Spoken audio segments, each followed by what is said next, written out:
Good evening, everyone. I'm going to give just a minute or so for people to trickle in, and then we will get started.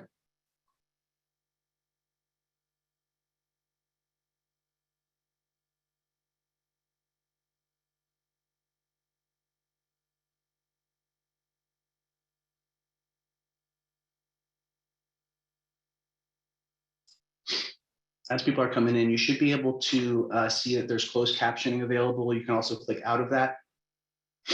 If you have questions, I will leave some time at the end today. I think I'll probably speak for about 40, 45 minutes, maybe 50, and then I'll leave some time for questions, but we'll get out of here within an hour. And so if you have questions along the way, just put them in the Q&A function. And I've got 6:01 Mountain Time, so let's get going. My name is Tal Kitron with Appleruth Tutoring Services. I've been with the company for about 10 years in various capacities. Today, we're going to be talking about executive functioning and how to supercharge that skill in what's often a pretty tough spring semester that leads up to AP exams and finals and sometimes standardized tests as well. What is Appleruth? Well, it's a tutoring service that right now, these are our three main cornerstones. I'm mostly focused on the test prep. I work full-time as an online tutor, but we also do academic tutoring for school subjects, and then executive function coaching, which I think is really cool, definitely interesting. And after today, if you're interested, at the end, we'll give you a link and some other information about that. But for today, let's talk about executive functions, what it is, and then how we can coach it, how we can improve and develop that throughout our lives. So first, what is it? What is EF? We're looking at a set of cognitive processes, and we're going to see on the next page kind of what some of these are, but it's really about your higher self, organizing, planning, thinking ahead, controlling impulses. And these are all not traditionally thought of as skills, right? Like if you ask someone, what are your skills? They often say, well, I'm really good at math, right? They don't say I'm a great planner. But these are important skills, and just by living, we will develop and improve them over time, but they're also skills that can be coached. There are certain,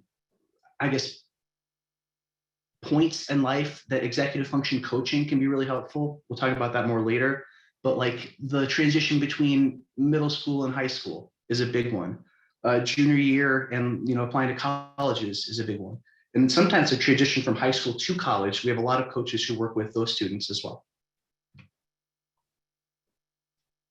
Here's a look at what some of the executive functions are. You can see the three main pillars at the bottom of the screen.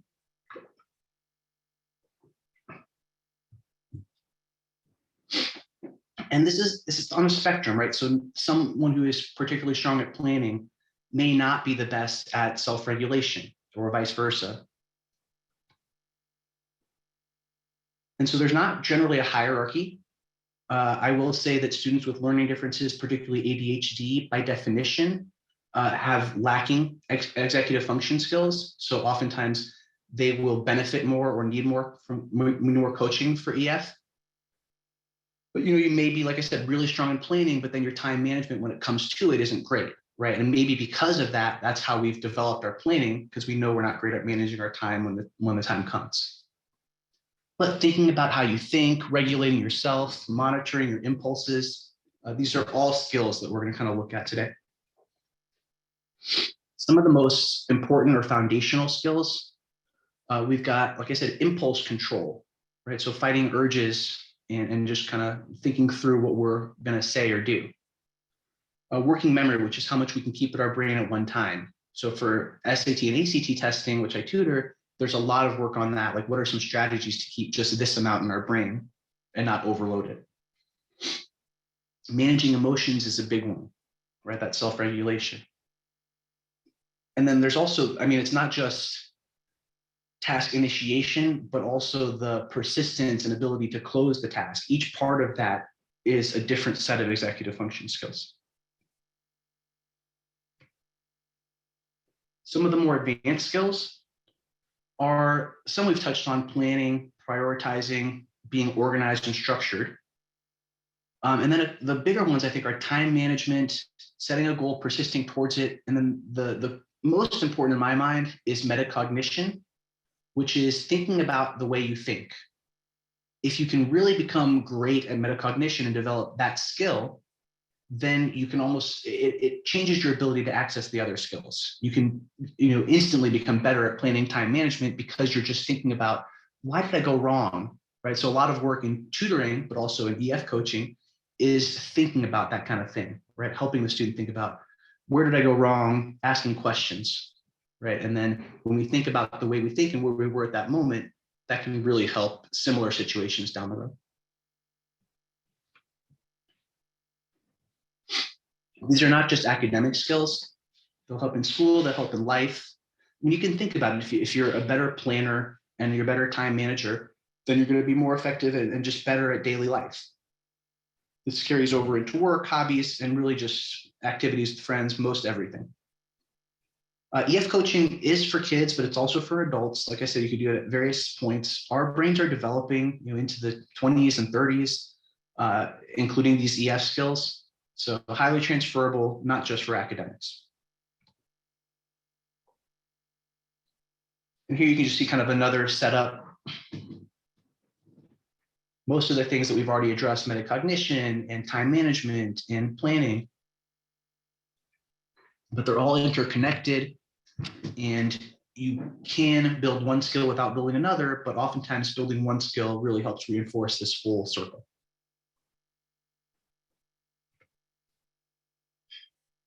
Back to metacognition. So what exactly is that, and how do we think about the way we think? Some people are really just naturally great at it. And others, like, I really have to take time and meditate or really think about, why did I act that way? Or like, what is making me feel this way? Or why did I struggle for time on this exam?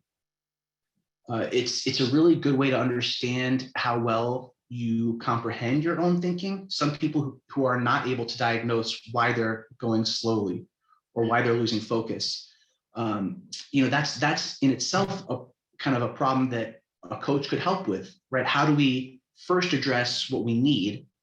Because if we're not thinking correctly about that, it's going to be really hard to move forward, right? We're not great at asking for help this day and age, but just knowing when I need help, that's important and really mature. Knowing when to take breaks. So students with extended time in particular, a lot of our work is going to be, how do I manage those breaks and just not lose focus? Because that extra time can be a blessing and a curse.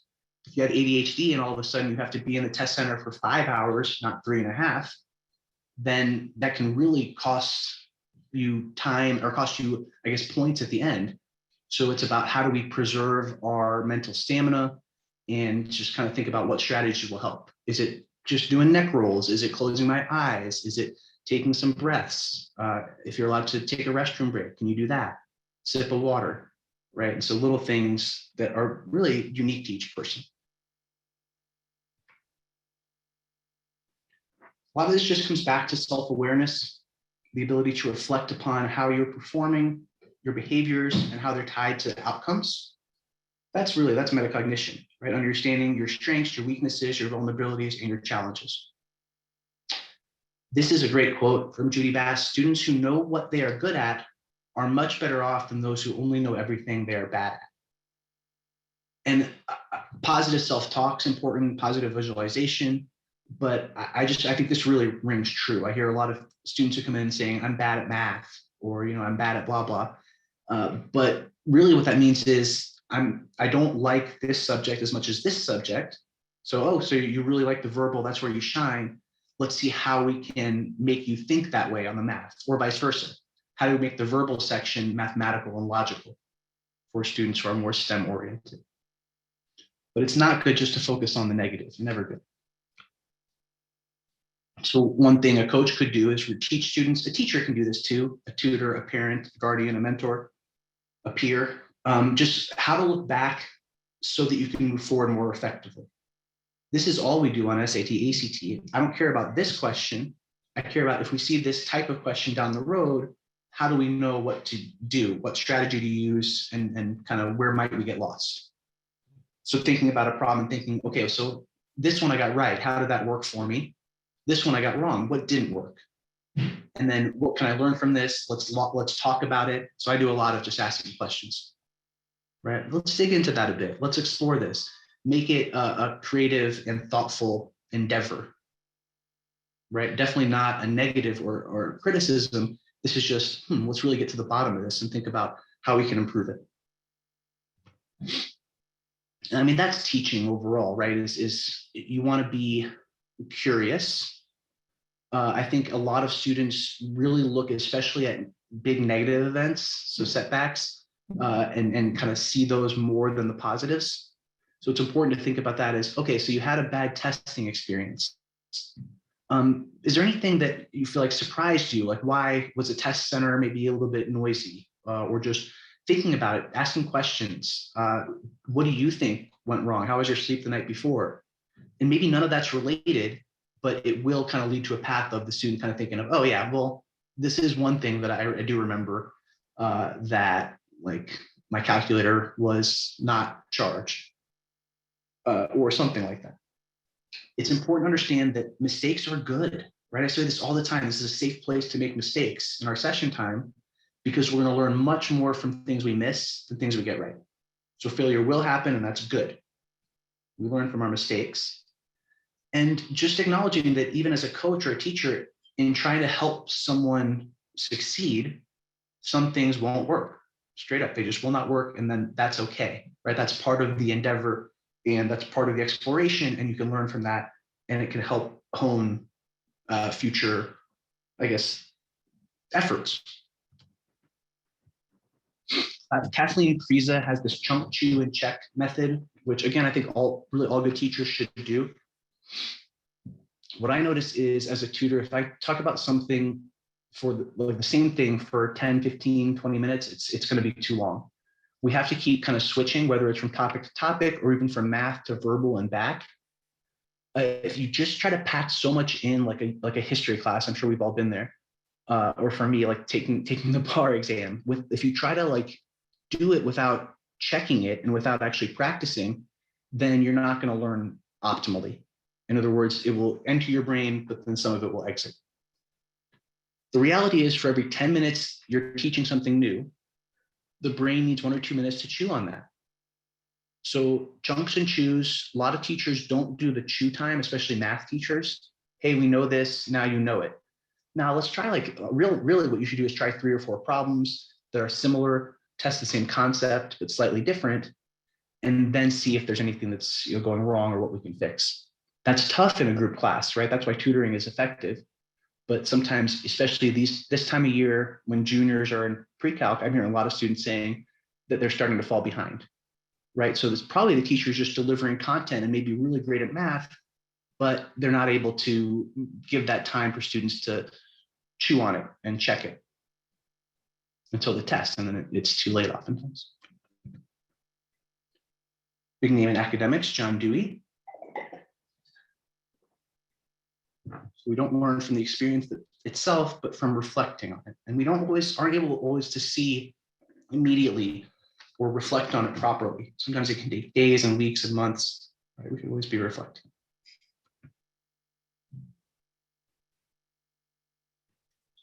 Adaptability is, I think, something that comes up a lot with EF.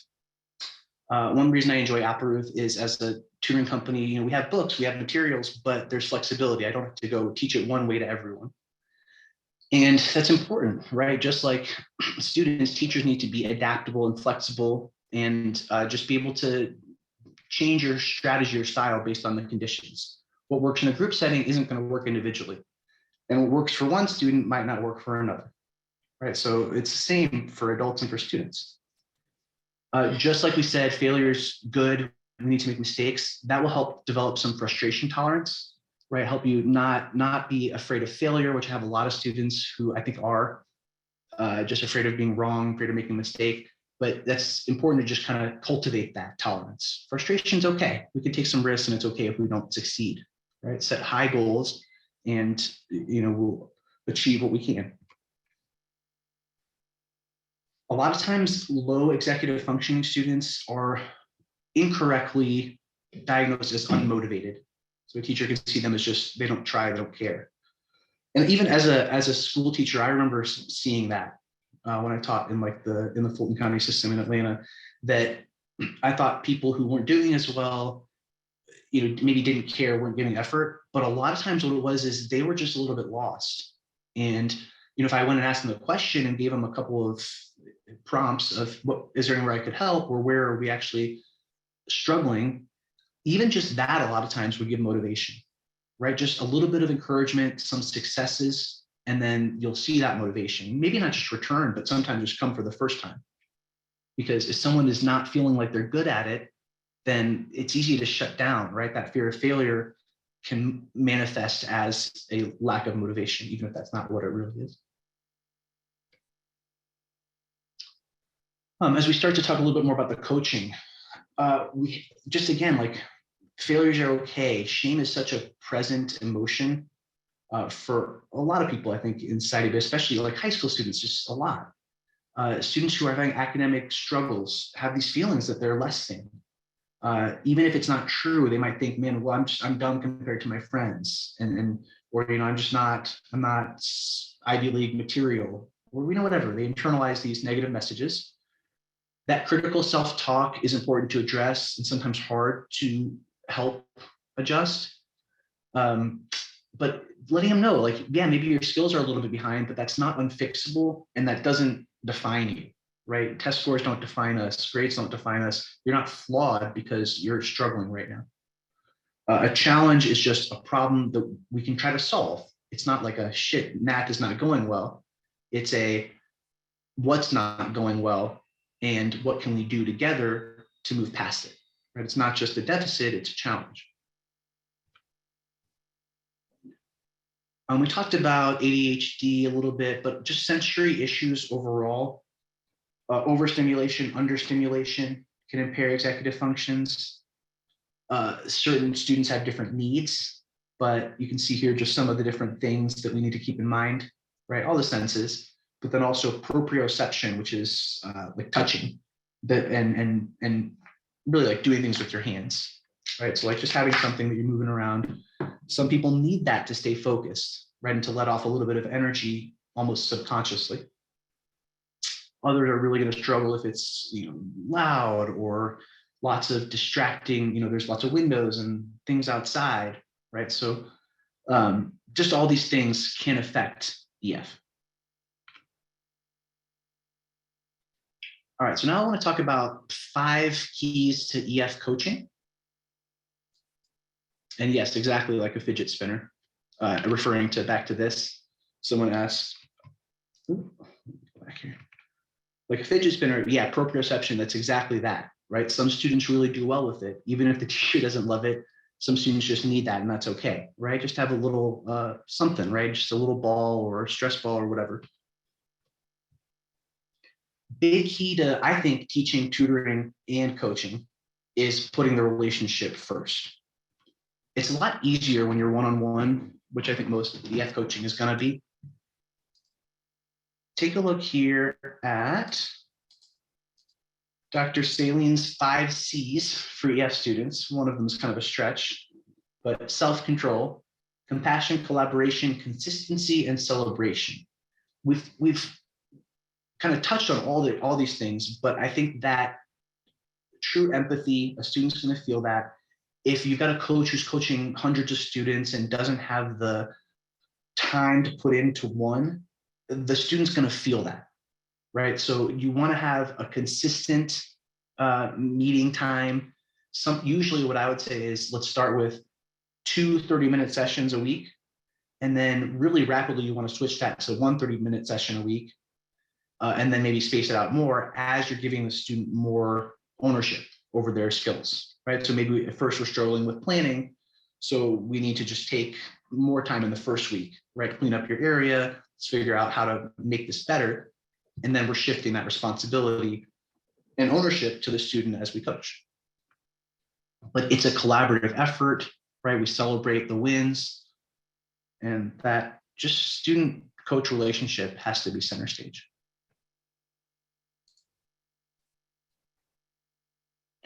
Again, I feel this way about teaching as well, but with coaching, we're collaborating, we're problem solving together. An academic challenge like a math problem we don't know how to do or a reading passage we're struggling with is just a problem to solve. And life is full of those. So one thing is a to-do list, right? What are all the unsolved problems? Sometimes that can just take away some overwhelm, right? It's not maybe as bad as I thought, or maybe it is, but at least I can prioritize what I can get done and I'll feel better. If you don't make that list, it can really, a lot of students, I think, just have it kind of in their head. They have all these things in the back of their minds and it's overwhelming. We can't do it all at once anyway. So as a coach, what we're doing is modeling for the students.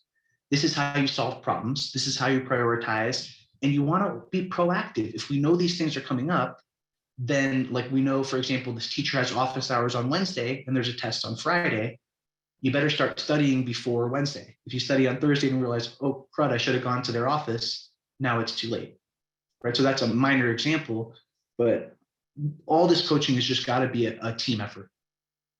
And what you'll see often is once you make that list and solve one problem, it can help with the others just because, hey, that wasn't so bad, or it builds confidence, or maybe it was one step towards solving another problem.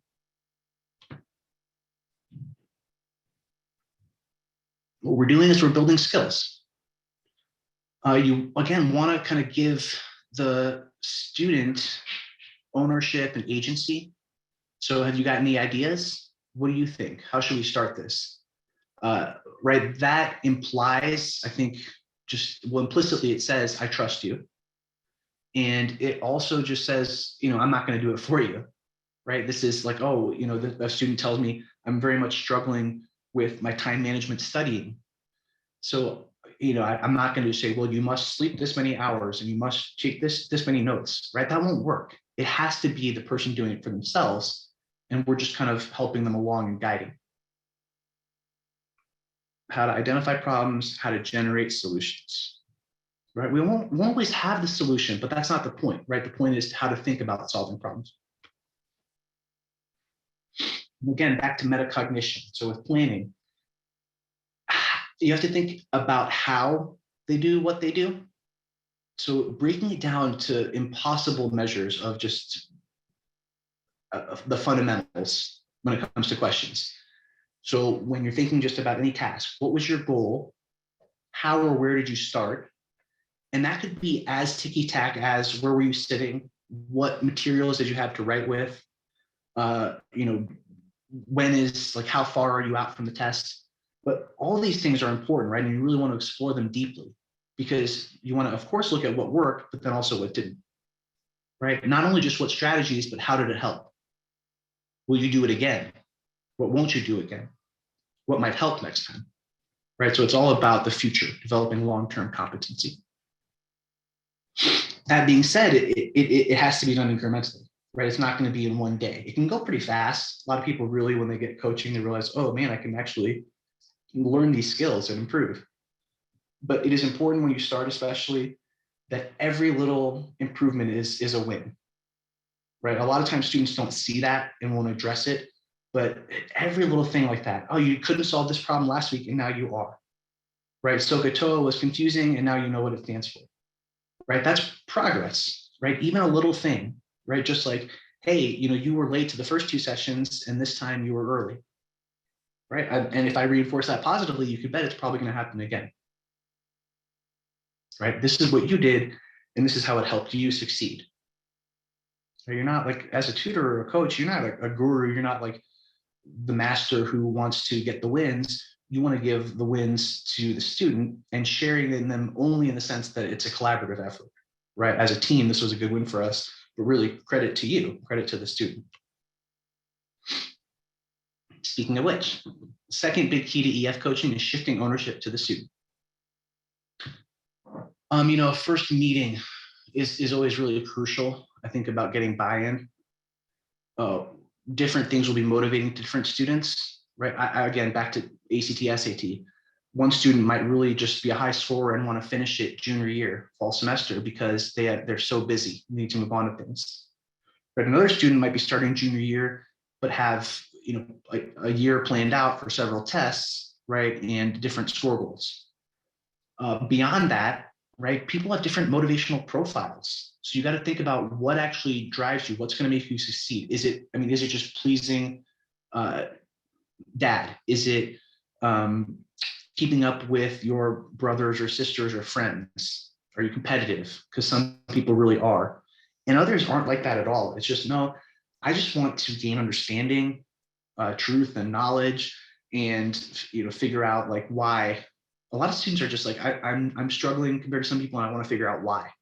Right? That's perfect. EF coaching is all about that. But if you talk to the person and you really empathize and do some active listening and think together, that's huge for getting buy-in, right? And Appleroot has a lot of really good coaches, and I'm quite sure all of them do that. I think with teaching, that's probably more rare. I think teachers don't often have that skill set. Thinking about whose goals we are serving. And I'm often a liaison between guardians or parents and the student, right? I want to deliver a message from a parent to a student because they're going to hear it better from me than from mom or dad.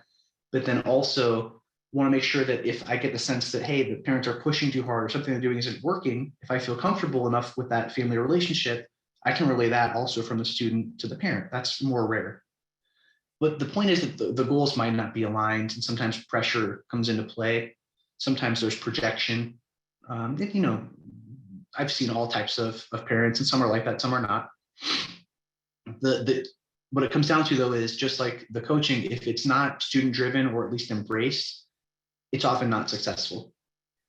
Unless you do the carrot or stick, punishment, reward, but that often also has negative future consequences. So important to get buy-in. And again, the student might not have the same goal as the parents.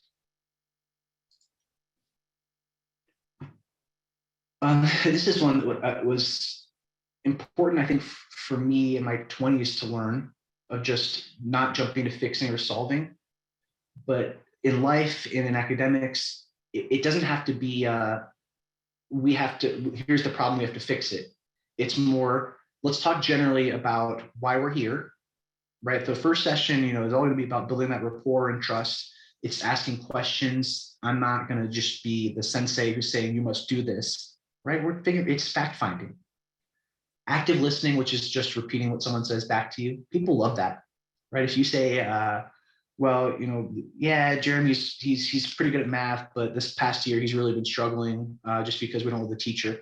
If I say, well, so what I'm hearing you say is that Jeremy's actually got good math skills, but then this teacher just is moving a bit too fast and he's struggling a little bit this year. So I'm saying almost exactly the same thing, but it does help me remember, right? And I can take a note as I say that. And it's important, right? It helps me understand, but it also helps the parent understand that I care. If you hear a complaint from a student, right? Because I always ask people, like, how are you doing? And if they say, well, it's a tough day, like really just awful, like I want to dig into that a little bit, right? And just people know if you're empathetic and you are actually listening and you care and you connect, right? And so I think obviously, like some people care and empathize more than others, but as far as an executive function coach, you really want to find someone empathetic who doesn't just think about, let's solve this problem. Again, it's all about, let's think about this, let's work on it together, right? It's not a fixing thing.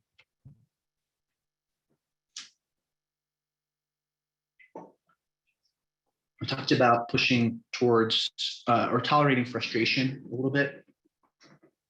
This is what's called the zone of proximal development. The growth happens not when we're super comfortable, but also not when we're overwhelmed with stress. This is like the eustress of, it's good stress, right? We're not like overwhelmed or beyond our threshold of tolerance, but we're also pushing a little bit out of our comfort zone, right? As someone who doesn't usually use their planner or use their phone calendars, initially is going to resist that, right? But it's not going to be overwhelming to say, let's put in one calendar meeting for each session we're doing, right? I might not like it, but I'm starting to build that tolerance for something I don't like that helps me.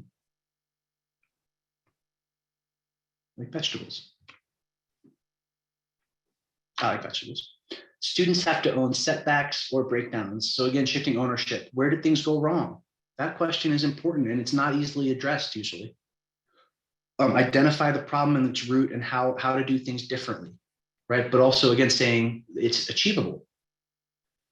knowing that the student maintains responsibility for the outcomes and accountability to make changes, but shame or judgment shouldn't come into play, right? If the student isn't doing what they need to be doing, it still isn't going to help to shame or judge them, right? It's again more of thinking about, well, why? What can I maybe do differently?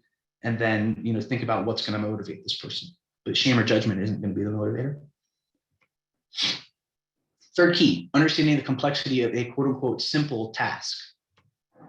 Breaking down to the minutia. So simple, something that might seem simple to you or me is likely far from simple for students struggling with EF. Going to have to break them down into the very itty bitty parts. And sometimes just asking the right questions can help you understand and can help the student articulate where there are breakdowns. Again, just to use like the smartphone example, some people already use a Google Calendar and already do that, but others who don't or never done it before, you have to like walk through it with them. You edit the session. This is how you put it in. This is how you customize a repetition so that you can just save it once and have it repeat every week at this time. This is how you can set like different colors for work or school or play. Just saying write down your work in your book wouldn't be enough, right? So like, where does the homework live? In other words, do you have a binder or a notebook where you always keep this? Is it always going to be there, whether you're at mom's house or at dad's house or at school? What is the right page? So like, not just do you have the right book, but like, do you have the right page bookmarked? Are you sure we're like, is this the subject we're talking about in school? Let's double check that. So lots of different little thoughts and things that go into this quote unquote simple process. Our goal as a coach is make each step manageable. And if you notice that a student's like, oh my gosh, okay, duh, I get this, then you don't need to break it down to that much of the nitty gritty, but sometimes kids will really need that. Working memory, which we mentioned, so how long you can just keep things in your mind, really easy to get derailed. So it's good to think about like, is there a place that is better to do this work? Do you find yourself losing focus from going like one place to another, transitioning from class to class or school to house and so on? And so yeah, just anticipating and working with those transitions can be key, especially for lower functioning students. Remembering that a task isn't just get it done, it's initiating. So some people really struggle with that part. Then persisting through it, others have issues with that, the follow through. And then some can do all of that, but just have some fear of finishing it. So they have a little bit of issue with the finishing part of the task. So make sure we're helping with all phases and planning all the steps, right? So like, again, with the test, we're going to plan for the May SAT. So let's take that and then work backwards so that we execute forwards and have sessions, mock tests, regular homework, and so on. Rehearsing all those steps, right? And how to get support when you need it. And then just, it's a problem for future me, as in like, I don't care, but it's a problem for future me. So I better figure out how to deal with it. Imagine yourself in the future is the key to executive function. A key. Fourth key to executive coaching is creating smart systems. This is something that I think coaches are really good at. Same with IECs. Appleworth works with a lot of independent educational consultants and counselors. So really talking about this at all levels. How do we organize our thoughts? It's a big one. Then our digital space, phone, computer, tablet, so on. And physical space, right? Your workspace, right? Or your room or wherever you're getting stuff done. If you create that structure at the macro level, it will by definition help you create that structure at the micro level. So we start big and then that kind of funnels into organization in general. So again, questions, right? So like when we start with a student, how do you organize things? How do you track your homework? Is it on the phone or like where is it? Does it only live in one place? When do you use that? Even just dumping out the backpack and saying like, where do you put things? Is it easy to find? Your locker, right? All these questions, what, where, when, how, that people don't think about, but if they do, we can unlock a lot of stuff.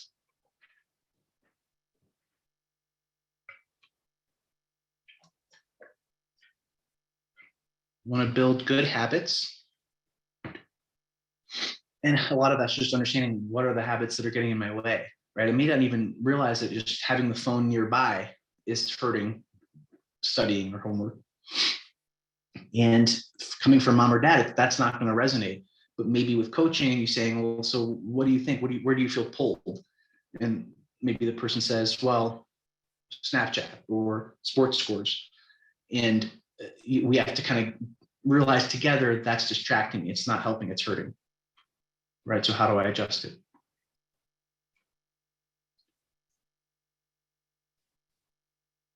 Too much clutter can distract. Right? With working memory, we don't have that much memory or attention even to go around. Digitally, analog, you want to just declutter everything. People probably remember Marie Kondo, clean slating. So yeah, this is just more about clutter, right? When you're talking about a smart system, it's a clean system, minimizing, right? And sometimes even just rebuilding your system from the ground up can give you ownership over it and make it feel simpler and more efficient. We want it to be visual and simple. Labels are great. Some people really do well with color codes. A lot of the counselors are really big with these. I think I have one. Yeah, these huge calendars, the big 11 by 17. I think those are great. You can write stuff on there. You've got your tests and you've got your meetings and all of that. A lot of people just do it on their phone. And something that might have been good for me might not be great for my students. So that's part of empathy and understanding and collaborating is it's not one size fits all, especially for executive function. And there's also a lot of tools that I'm sure I don't know about, apps and different phone tools, right? So that a great coach would definitely know and might be able to recommend. And sometimes students already know of these apps too, and they aren't making use of them, but have an inkling they should, right? So custom system for each student. And there's no such thing as the right system, right? There are probably bad ones, but a right system would just be any one that's used, right? So if you have a system but you don't use it, then that's not that great. It's not going to help. But if you make this a habit, you make it automatic, you make the hard things easier. That's the goal, is make the hard pathways easier and the easier pathways harder, right? If you know you always gravitate towards video games, make that more difficult for you to kind of just jump to. And that automaticity can help students relax, and you just know that your system's working for you, so we're working less hard. That's the definition of working smarter, not harder. There's our big calendar. April 2021. Organizing the digital environment. So with Chrome or whatever browser you use, you can organize them by folder, bookmarks, right? All these things that you need to get to. Khan Academy should be a click away. If you're an Apple student, App Root system, a click away. College application, click away, and so on. Google Calendar is a lifesaver. I mean, I use it for everything. What I like with this person is they planned out breaks. Not many people do that, but planning out a break or a nap, right? That's great. Scheduling your downtime and playtime. People don't do that, but it's super important, even if it's just to rest your brain for 30 minutes or 20 minutes.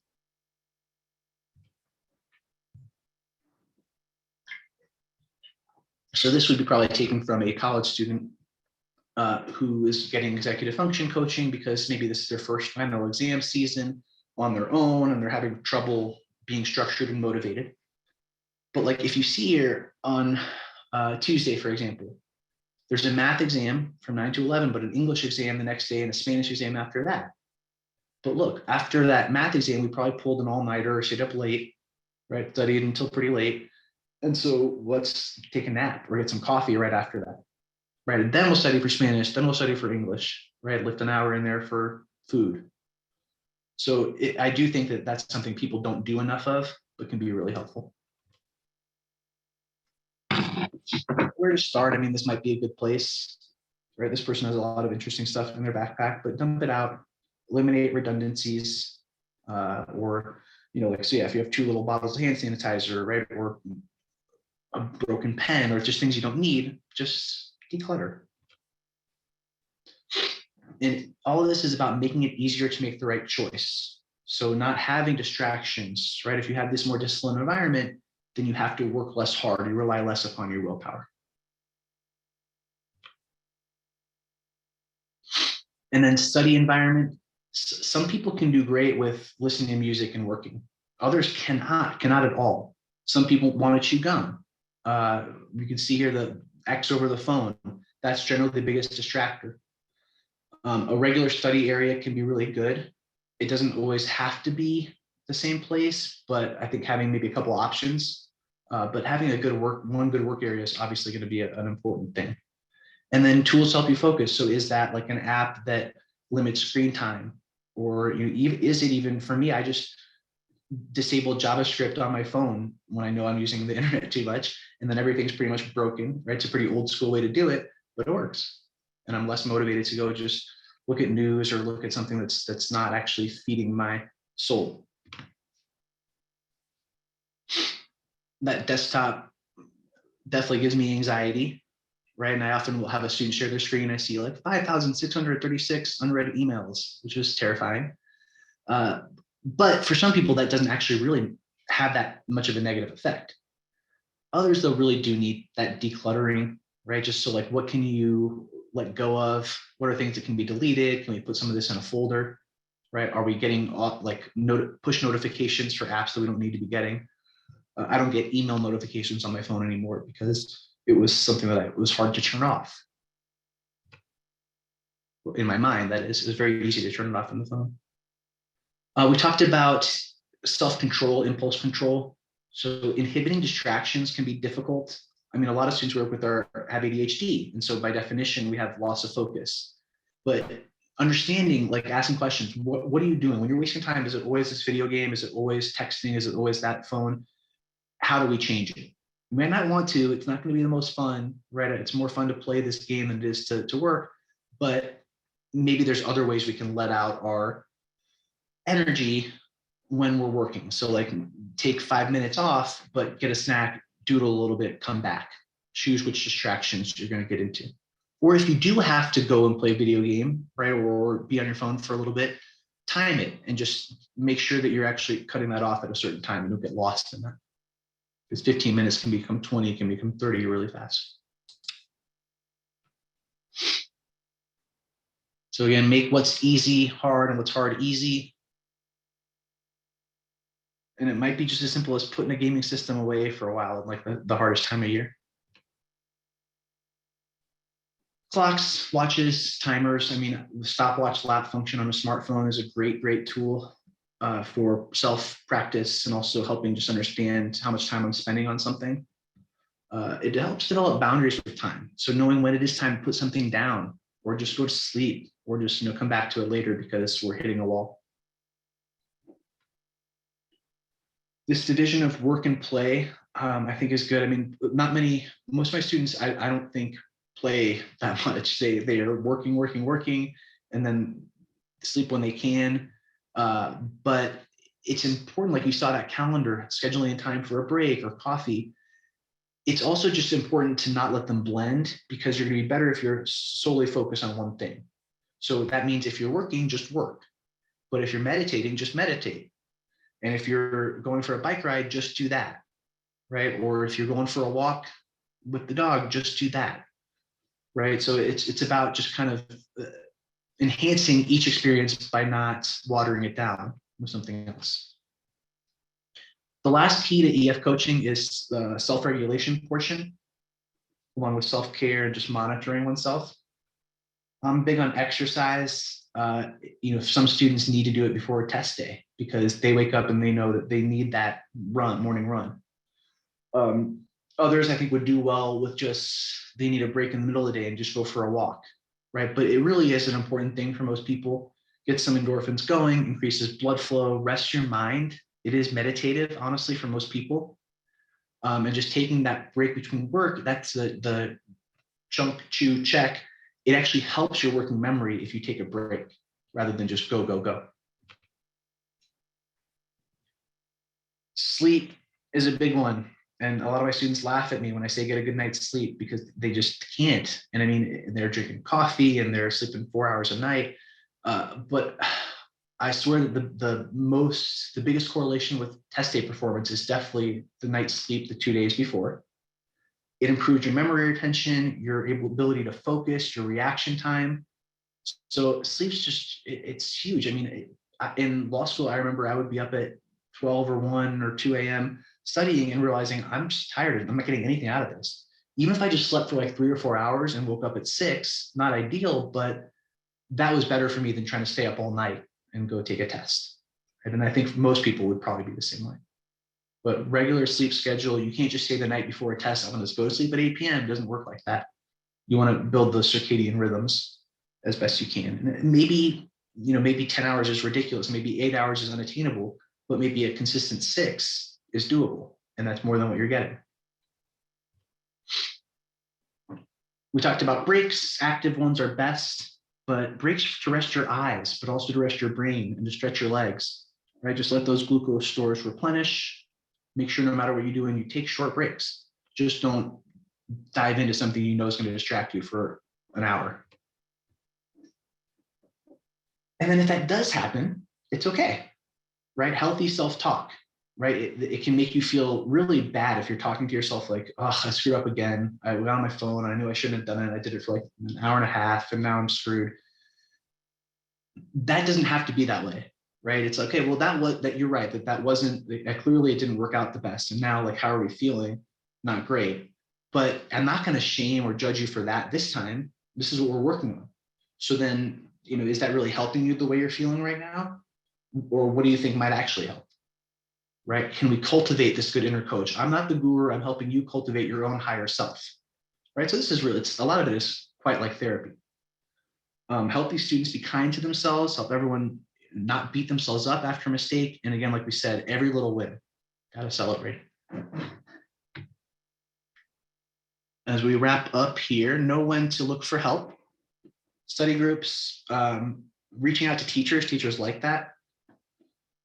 Find a partner to study with, tutors. I'm biased, tutors are great. Search the internet. Use a study guide, attend office hours, so know when they are. That's another one. If a teacher sees a student attending office hours and asking good questions, it reflects really well. There's a skill to self-advocacy, and it also is nurturing in itself. And building that contact and support and rapport with teachers is great because you may need a recommendation from them down the road. So yeah, try to identify what you need and then don't be afraid to ask for it. And hey, maybe there's a teacher who's kind of a pill and he doesn't like helping. Don't take that to heart and don't think that all teachers are like that. Most teachers care, and when a student gives effort and shows interest in learning, we love that. And we're gonna respond accordingly. This is something that can be coached, effective advocacy. People really struggle seeking help, knowing when they need help, and then how to ask for it. And maybe it's just they need to talk, right? Not just text, but maybe just talk with someone who's not their friend, not a parent. We can help through coaching, help students learn how to identify who to ask and also when and why, which just makes them better self-advocates.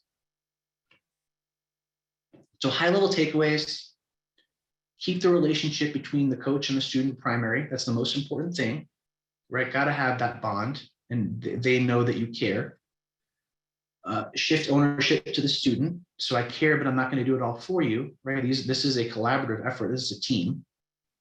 Understanding that a simple task to you may not be simple to a student, may be extremely complex and worth breaking down. We want to create and then make sure to implement these smart systems, and then always address the importance of self-regulation, self-care, and self-monitoring. As we wrap up today, we're going to put a link in the chat. So if you're interested in any more information and you want to just talk to a program advisor free of charge about executive functioning or anything else, you can do that. So that's going into the chat momentarily. We're also going to launch a quick poll. So again, just if you want any more information. And we offer all these things. We offer the test prep, which is what I mostly do, SAT, ACT, and then the tutoring for in-school or APs and executive functioning. Here comes the poll. The coolest thing in my mind about the executive functioning is this mind print. So this is not the initial call. If you go to this link and chat with the PA, that's not this $150 thing. You can just schedule a 15-minute time to talk anytime. But if you do what's called a diagnostic, which for a SAT, ACT student would be like take a mock test, and then let's just go over it. This mind print is basically like a mock test for your brain. It's incredibly cool. It will then help our assignments manager match you with a coach. Then there's a 30-minute consultation and then a plan. Like I said, usually maybe 30-minute sessions twice a week, moving to then once per week. All right, we finished. We got 7, 8, 9 minutes-ish.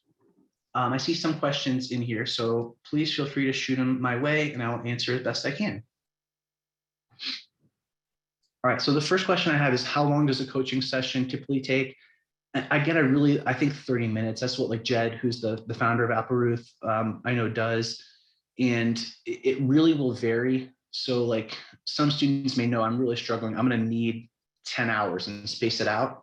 But I would say 30-minute sessions twice a week, moving to once a week, and then spacing it out even further and trying to kind of give ownership to the student over a decently long period of time. Here's a good question. So what do you do with a student who has tried everything you've talked about, makes great strides for a week or several weeks, then consistently backslides, especially related to organization and decluttering and planning for major tests and projects? I mean, this is a good question. And I have seen that quite a bit, honestly, where students make progress, but then they have this setback, right? And then it feels like we're back to square one.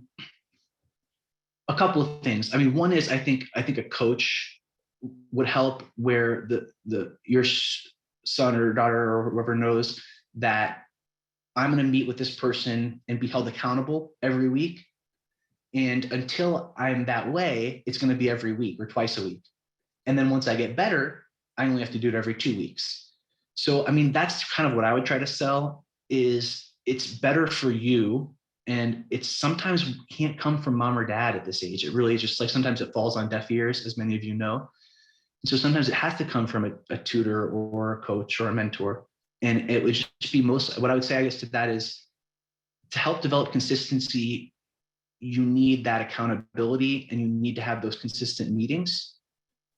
And it won't last forever, but once you kind of do that and have it kind of in the same zone for a month or two, just like working out, when you get into that zone, it becomes an easier pathway. But yeah, it's not uncommon to build some skills and then backslide a bit and then build again, because you start to feel like, okay, I've got this, right? So maybe it's also setting longer term goals rather than I just want to do well in this thing in 2 weeks. So hopefully that helps. That's funny. Just the fidget spinner, the person who mentioned fidget spinner was playing with one and actually helped them tune in. So word to the wise, it may work. And you're right, though, that sometimes teachers see someone who's like doing this and it doesn't look like they're paying any attention, but it could actually be helping them focus. Coaching for college freshmen, pretty typical age. It's one of like the 3, I think, big ones. So like I said, the middle school transition to high school, 6th, 7th, 8th-ish, the junior year, senior year college app craziness, and then that freshman year of college. So yeah, we've got a lot of coaches who honestly, I think Jed works mostly with college freshmen at this point. And sometimes you work with a student and all throughout 6th, 7th, 8th, then maybe take a couple of years, touch base again in 11th grade, and then again freshman year in college. So, but yeah, definitely we do that. Okay. Coaching sessions, both virtual and in person. So we have offices in Atlanta and Seattle and Chicago and DC, but both. And some students, like to me, I think I've been doing online tutoring for a long time. And I think the Zoom sharing screen makes it great. There's something to be said for seeing someone's physical environment, right? Some students may really benefit from that, but we offer both in person and virtual.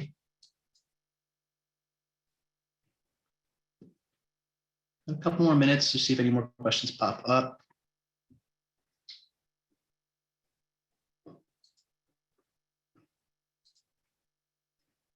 All right.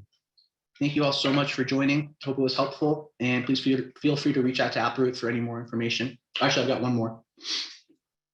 this is actually a good one. So we'll close with this. How do you know if a coach is a good fit for your student? The answer to that, honestly, is trust the student. I think a student will know if the coach is going to help them. I think you can also kind of learn a lot from a report from the coach. You want to look for someone who cares and really like understands your child. So I think that's what I would look for is does my student feel like they're building rapport and trust, and like you can really sense if they feel that. Um, so yeah, that's what I would say is trust the student and also kind of monitor what you're hearing back from the coach, and if it resonates. If they're saying the same things, that's a good sign.